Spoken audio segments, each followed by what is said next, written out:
ভারতকে টি-20 বিশ্বকাপ জেতানোর নায়ক Sanju স্যামসনকে Indian premier লিগের ইতিহাসের অন্যতম বড় ট্রেডে দলে ভিড়িয়েছিল চেন্নাই সুপার কিংস। যে ফর্মে ছিলেন তাকে ঘিরে প্রত্যাশা ছিল আকাশচুম্বী। তবে 2 ম্যাচ খেলেই স্যামসন বুঝিয়ে দিলেন প্রত্যাশা আর বাস্তবতার ফারাকটা।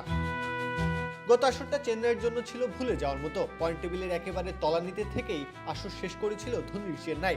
এবার সেই ব্যথা ভুলতেই বিকল্প পরিকল্পনা সমেত হাজির হয়েছিল তারা। জাদেজাকে ছেড়ে বিশাল মূল্য চুকিয়ে দলে ভিড়িয়েছিল সঞ্জু স্যামসনকে।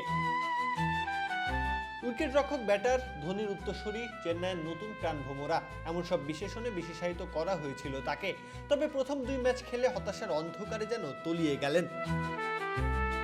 প্রথম ম্যাচে নিজের প্রাক্তন দল রাজস্থান রয়্যালসের বিপক্ষে মাত্র 6 করেই সাজঘরে ফিরেছিলেন। ক্রিকেটে তো সব ম্যাচে কেউ ভালো খেলে না, এমন এক ঘটনা হিসেবে এটাকে ধরে নিয়ে ভক্তরা স্বপ্ন বুনেছিলেন পরের ম্যাচের জন্য।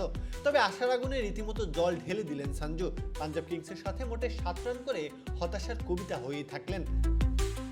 অথচ এই দলটার ভিত হিসেবে ভাবা হচ্ছিল তাকেই। যথেষ্ট কারণও যে আছে। আইপিএলের অন্যতম সফল ব্যাটার তিনি। ব্যাট হাতে সদ্য শেষ হওয়া বিশ্বকাপে রাজ করেছেন। 5 ইনিংসে 321 রান বাগিয়ে নিয়েছেন বিশ্ব আসরে টুর্নামেন্ট সেরার পুরস্কারও।